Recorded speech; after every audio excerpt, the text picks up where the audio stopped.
टूनी और चिंकू की शादी बचपन में ही तय हो गई थी, क्योंकि चिंकू की जिंदगी में हर पल मौत का कहर बना रहेगा और उससे बचने के लिए एक ही तरीका था। ऐसा पंडित जी ने भविष्यवाणी की थी। वो था टूनी के साथ उसका विवाह तय होना और उनकी कुंडली का मिलना। तो उनके माँ बाप आपस में यही तय कर लेते हैं कि बड़े होकर इन दोनों की शादी करवा दी जाएगी, और ऐसा ही होता है। 18 साल बाद उन दोनों की शादी कर दी जाती है। लेकिन अब जब सब देखते हैं कि टूनी का रंग तो काला है, तो टूनी की सास उससे कहती है, टूनी बहू, मैं नहीं जानती थी कि तेरा रंग अभी भी इतना काला ही रहेगा। खैर, शादी तो तुझसे ही होनी थी, जो हो भी गई है, लेकिन मैं ये नहीं चाहती कि समाज तुम्हारा ये काला चेहरा देखकर हम पर हंसे। इसलिए मैं आज ये फैसला लेती हूँ कि तुम हमेशा अपना मुंह घूंघट से छिपाए रहोगी। इस पर चिंकू भी हामी भर देता है। हाँ माँ, तुम सही कह रही हो, नहीं तो लोग तुम्हें देखकर मेरा मजाक बनाएंगे। मैं तो कतई बर्दाश्त नहीं कर सकता। और हाँ, अगर घर में कोई मेहमान आता है तो तुम तब भी अपना मुंह ढके रहोगी। लेकिन माँ जी वाजी कुछ नहीं, अब तुम अपने मायके में नहीं हो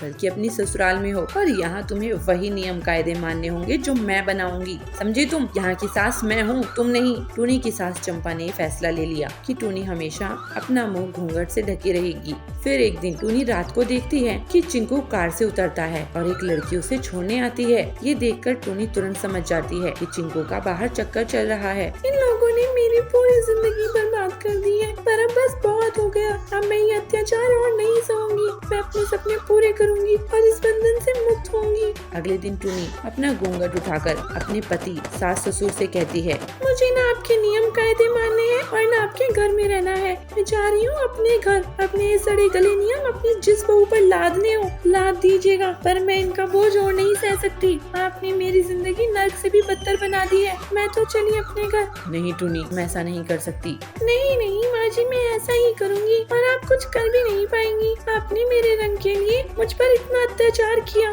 जितना कि कोई जानवर पर भी नहीं करता। अब आप रहना, अपने बेटे के लिए गोरी मैडम ले आना। टूनी घर छोड़कर निकल जाती है और फिर कभी वापस नहीं आती। अपने सास के लाख बुलाने पर भी नहीं आती और अपनी जिंदगी में आगे बढ़ जाती है। वो पढ़ाई करती है और नौकरी करती है और अपना पेट खुद पालती है।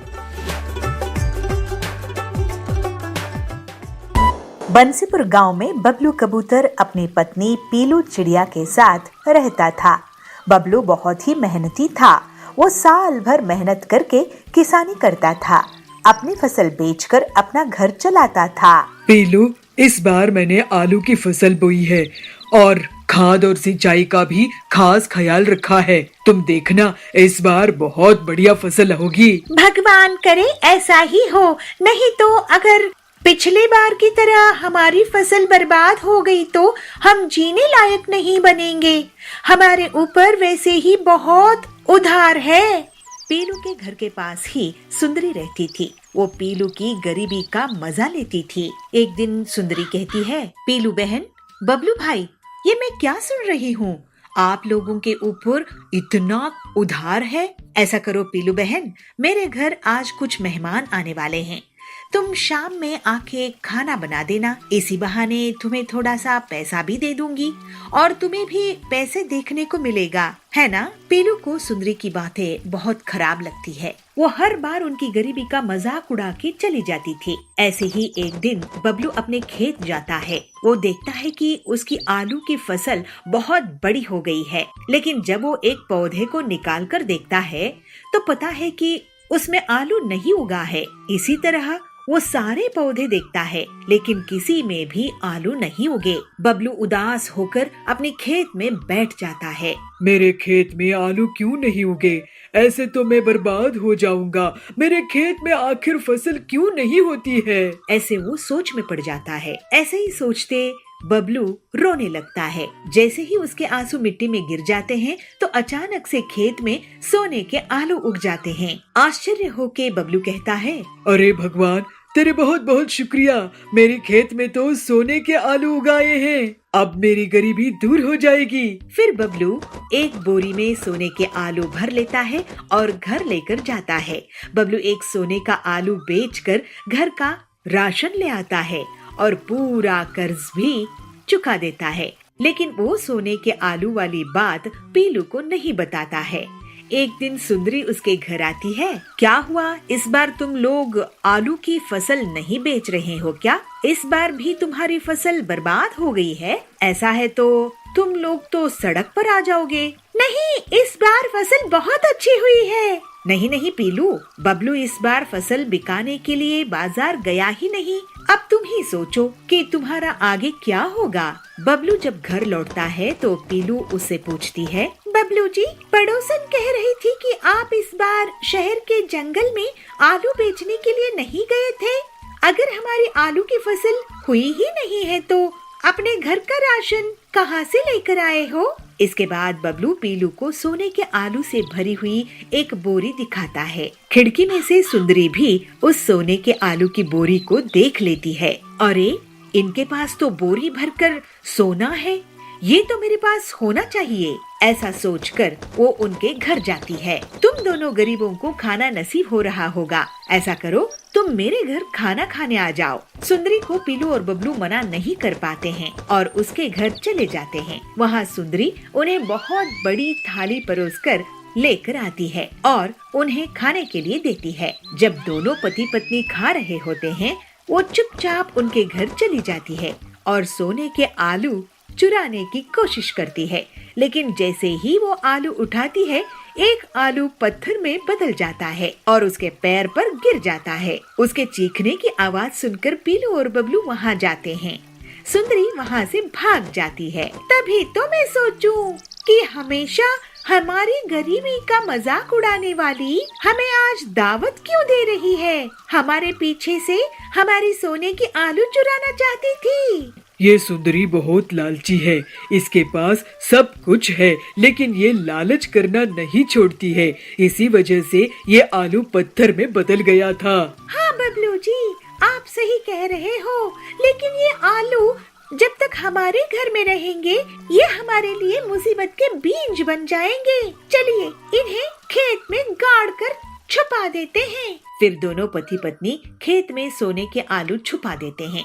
बंटी बहुत मेहनती और ईमानदार था, इसी वजह से उसकी शुद्ध भावनाओं में निकले आंसू से सोने के आलू खेत में उग आए थे। वहीं दूसरी तरफ सुंदरी का मन काला था, इसी वजह से उसके छूते ही सोने के आलू पत्थर में बदल गए। अब बबलू और पीलू की गरीबी दूर हो गई थी और वो दोनों खुशी खुशी रहने लगे। बिलासपुर गांव के जंगल में पीलू और बबलू रहते थे। उनके बीच बहुत अच्छी समझदारी थी। दोनों हर सुख दुख में एक दूसरे का साथ देते थे। एक दिन पीलू अपने पति से कहती है, सुनिए जी, आज मंदिर चलते हैं। आपको वैसे भी टाइम नहीं मिलता है, आज मिला है तो हम मंदिर में दर्शन करके आएंगे। फिर मैं आपके लिए बढ़िया सी कॉफी बना दूंगी। ठीक है, अपने बाइक में चलेंगे, तुम तैयार हो जाओ। फिर दोनों पति पत्नी बाइक में सवार होकर मंदिर में दर्शन के लिए चले जाते हैं। थोड़ी देर बाद वे लोग मंदिर में बैठे गरीबों को प्रसाद देते हैं और लौटने लगते हैं। सड़क में उनको एक ट्रक पीछे से टक्कर मार देता है और दोनों सड़क के किनारे गिर जाते हैं। उनकी गाड़ी टूट जाती है। आप ठीक तो है ना? पीलू बबलू से पूछती है। हाँ पीलू, मैं ठीक हूँ, तुम ठीक हो ना? ये तो गनीमत है कि हमारी जान बच गई। बबलू की बाइक को वहाँ खड़े लोग ट्रक के नीचे से निकालते हैं। बाइक पूरी तरह से टूट गई थी। फिर वो लोग एक ट्रैक्टर की मदद से टूटी हुई बाइक को अपने घर लेकर जाते हैं। मेरी इतनी मेहनत से कमाई हुई बाइक ऐसे ही टूट गई। इसी में मैं होम डिलीवरी का काम करता था। अब पता नहीं क्या होगा। बाइक का भी नुकसान हुआ और नौकरी का भी, और इस नुकसान की भरपाई कैसे होगी? आप चिंता मत करो जी, आपकी जान बच गई, ये मेरे लिए सबसे बड़ी बात है। आप दुखी मत हो। मेरे ख्याल से आप अपने मैकेनिक दोस्त हरिया से मिलो और उससे अपनी बाइक ठीक करवाओ। मुझे पक्का यकीन है कि आप बाइक ठीक करवा ही लोगे। ठीक है पीलू। अगले दिन बबलू सोचता है कि उनके पुरखों की जमीन उनके घर के पीछे है जिसमें वो खेती कर सकता है, लेकिन उसके लिए ट्रैक्टर चाहिए। काश मेरे पास एक ट्रैक्टर होता तो मैं खेती कर लेता और फसल बेच के पैसे कमाता। फिर बबलू अपनी टूटी बाइक लेकर हरिया के पास जाता है। हरिया भाई, मेरे दोस्त, मेरी बाइक को ऐसा रिपेयर करना कि मैं गांव में सबसे तेज डिलीवरी बॉय बन जाऊं। अरे बाइक रिपेयर के लिए लायक नहीं है, इसमें तो बहुत बड़ा ज्यादा काम करना पड़ेगा। अरे भाई, अगर मेरे पास ट्रैक्टर होता तो मैं उससे खेती करता। अरे तो बाइक क्या रिपेयर करवा रहे हो, मैं तेरे लिए ट्रैक्टर बाइक ही बना दूंगा। जब बबलू बाइक ऑन करता है, फिर हरिया आसपास देखता है और एक ट्रैक्टर के टायर को बाइक में फिट कर देता है। साथ ही ट्रैक्टर के पीछे एक खुदाई का फावड़ा लगा देता है और इस तरह से बाइक एक जुगाड़ू ट्रैक्टर बन जाती है। ये देखकर बबलू बहुत हैरान हो जाता है। अरे इस बाइक को चालू करके देखो बबलू। जब बबलू बाइक ऑन करता है तो वो ट्रैक्टर की तरह शुरू होती है। उसको चलाने पर बबलू बहुत खुश होता है। वाह हरिया, तूने तो मेरी बाइक से खेती का रास्ता खोल दिया। फसल की पहली कमाई की पार्टी देना। फिर बबलू घर आता है। बबलू जी, आपकी बाइक तो ट्रैक्टर बन गई है, इससे तो बहुत अच्छी खेती होगी। पूरे गांव में बबलू के बाइक ट्रैक्टर को लोग आश्चर्य से देख रहे थे और बबलू खेती करने लगता है। पीलू उस खेत में बीज बोने लगती है और दोनों पति पत्नी अपनी फसल का बहुत अच्छे से ख्याल रखते हैं। पीलू, ये तुम्हारा साथ देने का कारण ही हो पाया है। तुम्हारी कहने पर ही मैं बाइक ठीक करने के लिए हरिया के पास गया और ये अनोखी ट्रैक्टर बाइक तैयार हो गई। क्यों नहीं जी, आखिर आपकी पत्नी जो हूँ, हम दोनों सुख दुख में एक दूसरे का साथ नहीं देंगे तो कौन देगा। इस तरह से पीलू और बबलू हंसी खुशी रहने लगते हैं। भोजपुर गांव के जंगल में पीलू चिड़िया एक साधु के पास जाती है। साधु महाराज जी, मुझे कोई तरीका बताइए जिससे मैं लोगों के मन की बात जान सकूं। लोगों की मन की बात जानना बहुत कठिन होता है बेटी, लेकिन तुम्हें मैं एक सैनिटाइजर देता हूँ। तुम इससे जिस पर भी छिड़काओगी वो सच बोल पड़ेगा। अभी टीचर्स डे आने वाला है, मैं इससे बच्चों के मन की बात जान सकूंगी और उन्हें एक बेहतर स्टूडेंट बना दूंगी। ठीक है बेटी। अगले दिन फिर पीलू स्कूल जाती है और क्लासरूम में आती है। बंटी, तुमने होमवर्क क्यों नहीं किया है? ओ ना मैडम जी, टीचर्स डे की तैयारी कर रहा था तो टाइम कैसे निकला पता ही नहीं चला। पीलू उस पर साधु का दिया हुआ सैनिटाइजर छिड़का देती है और वो सच बोलने लगता है। मैडम जी, मैं सो रहा था, मोबाइल में गेम खेल रहा था, होमवर्क करने का मन नहीं था और टीचर्स डे कब है मुझे पता ही नहीं। अब बोले ना असली बात। बंटी को पनिशमेंट मिलती है। कालू ये सब देखकर सोचता है, मैं ये सैनिटाइजर चुरा लूंगा। कालू पीलू के बैग से चुपचाप सैनिटाइजर चुरा लेता है। फिर वो मजे लेने लगता है। वाह भाई साहब, आपके बेटे को तो बहुत अच्छी नौकरी लगी है। कालू उस पर सैनिटाइजर छिड़का देता है। मेरा बेटा आपके बेटे से ज्यादा टैलेंटेड है। आपका बेटा रिश्वत देकर नौकरी में लगा है। अरे क्या बकवास कर रही हो? और कालू हंसता है। शाम में कालू पीलू और उसके पति जाबाज के घर के पास जाते हैं। क्यों जाबाज जी, आज भी आप घर लेट आए हो, कहाँ थे? वह एक दोस्त से मिलने अस्पताल गया था। कालू उस पर सैनिटाइजर छिड़का देता है। अरे मैं कोई अस्पताल नहीं गया था। तुम टीचर हो ना, तो तुम्हारी डांट से डर लगता है तो थोड़ा झूठ बोल दिया। मैं तो बार में गया था। हाँ, अभी मजाक चकाती हूँ तुमको। जाबाज की झाड़ू से पिटाई हो जाती है। ये देखकर कालू बहुत ही खुश होता है। तभी पीलू उससे सैनिटाइजर छीन लेती है और कालू को डांट लगती है। कालू, ये तुम स्टूडेंट्स के भले के लिए था, तुम्हारी मस्ती के लिए नहीं। अब तुम टीचर्स डे में 5 ऐसे लिख कर लाओगे। अगर कोई बहाना बनाए तो याद रखना, मेरे पास ये सच उगलने वाला सैनिटाइजर है। जी मैडम, ये सुनकर कालू वहाँ से भाग गया। अरे पीलू, ये साधु का दिया सैनिटाइजर इतना असरदार है, ये तुम इससे कड़क की मदद क्यों नहीं करती? सुना है वो एक बहुत बड़े चोर को पकड़कर लाया है, लेकिन वो पैसा कहाँ छुपाया है ये नहीं बता रहा है। मेरा भाई इंस्पेक्टर कड़क की भी मैं इसी सैनिटाइजर से मदद करती हूँ।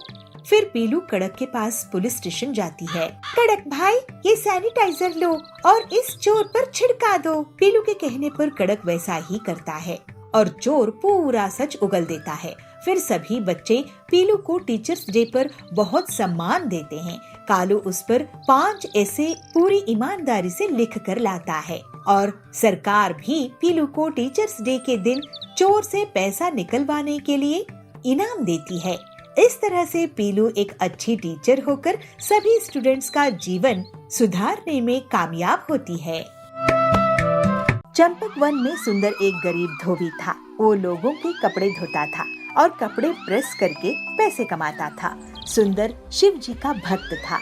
वो हर दिन शिव जी को जल चढ़ाता था, बेलपत्री अर्पित करता था। सुंदर की भक्ति इतनी गहरी थी कि वो हर दिन अपने स्त्री को शिव जी के सामने रखकर उनसे आशीर्वाद लेने के बाद काम शुरू करता था। सुंदर अपने बेटे बंटी और बबलू पीलू के साथ रहता था। एक दिन काम करते करते बेहोश हो जाता है। उसे डॉक्टर अब से काम करने से मना कर देते हैं और आराम करने की सलाह देते हैं, लेकिन इस दुर्घटना में उसकी स्त्री टूट जाती है। पिताजी, आपकी तबीयत खराब हो गई है, मुझे बहुत डर लग रहा है। आप इतनी मेहनत करते हैं, लेकिन ये है कि एक नहीं सुनते।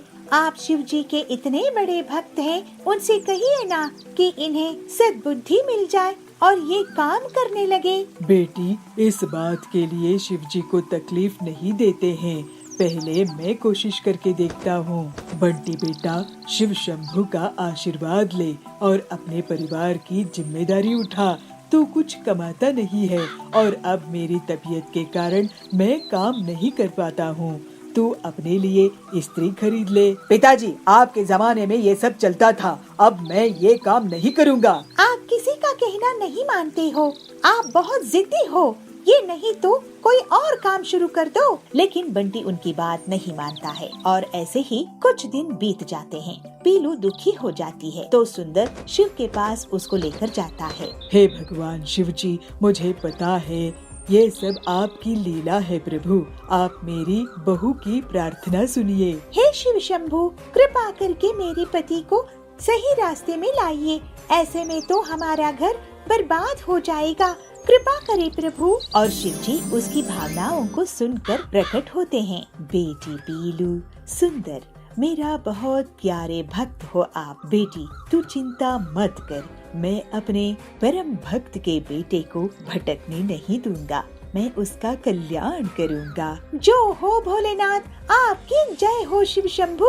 जय हो शिव शंभू जी की। और ऐसे ही एक दिन बंटी जंगल में घूम रहा था। तभी उसे एक साधु बाबा मिलते हैं। बेटा, क्या तुम्हारा नाम बंटी है? प्रणाम साधु महाराज जी, आपको मेरा नाम कैसे पता है? मुझे तो तुम्हारे पिताजी सुंदर का भी नाम पता है और तुम्हारी पत्नी पीलू का भी नाम पता है। मैं बहुत कुछ जानता हूँ। क्या तुम मेरा एक काम कर सकते हो? अगर करोगे तो मैं तुम्हें आशीर्वाद दूंगा। साधु महाराज, आपको नाराज करके मैं शाप नहीं लूंगा। बताइए क्या काम है? और फिर साधु के कहने पर बंटी पत्थर लेकर आता है और साधु के कहने पर वो अलग अलग औजार लेकर उस पत्थर को तराशने लगता है। साधु उसे एक पत्थर की स्त्री बनवा लेता है और फिर उसे कोयला मंगवाकर उसको इस्त्री करवाने के लिए लगा देते हैं। कुछ दिन डर के कारण बंटी इस्त्री करने लगता है और फिर उससे कमाई होने लगती है। फिर एक दिन बंटी साधु से कहता है, साधु बाबा, आपने तो मुझे प्रेस करवाने वाला बना दिया। बंटी, क्या तुम्हें अपने पिता का ख्याल नहीं है? क्या तुम्हें अपनी पत्नी का ख्याल नहीं है? तुम डर के कारण मेहनत किए क्या तुम रोज काम नहीं कर सकते हो? आप कौन हैं? और साधु जी की जगह शिव शंभू प्रकट हो जाते हैं। शिव शंभू जी, माफ कीजिए भगवान, माफ कीजिए, मैं आपको पहचान नहीं पाया। तुम्हारे पिताजी मेरे भक्त है, तुम्हारी पत्नी मेरी भक्ति की। मैं तुम्हारी दुर्गति होने नहीं दे सकता हूँ, इसलिए काम शुरू करो बेटा। घर के लिए, परिवार के लिए और अपना फर्ज निभाओ, मेरा आशीर्वाद है। हे शिव जी, मैं अपने पिताजी को तकलीफ दिया, अपनी पत्नी को तकलीफ दिया। अब आपके आशीर्वाद से मैं मेहनत करूँगा, काम करूँगा और घर का ख्याल रखूँगा। इसके बाद बंटी अपना पत्थर के प्रेस से कपड़े प्रेस करने का काम शुरू कर देता है। अपने पिताजी का अच्छे से ख्याल रखता है। अब से वो पीलू और सुंदर के साथ शिव जी के मंदिर जाकर हर दिन अभिषेक करता था। पीलू बहुत खुश हो जाती है और शिव जी को धन्यवाद देती है। बेटा, तू तो शिव जी के आशीर्वाद से बहुत अच्छा काम कर रहा है। अब तू पत्थर की इस्त्री बनाने का काम भी शुरू कर दे। जी पिताजी, आपका ख्याल सही है। भोलेनाथ शिव शंभू महाराज जी की जय हो। और बंटी पत्थर का प्रेस बनाने का काम शुरू कर देता है और बहुत जल्द ही सफल हो जाता है। शिव शंभू जी की आशीर्वाद से उनकी आराधना करते हुए बंटी और उसका परिवार अब खुशी खुशी रहने लगता है।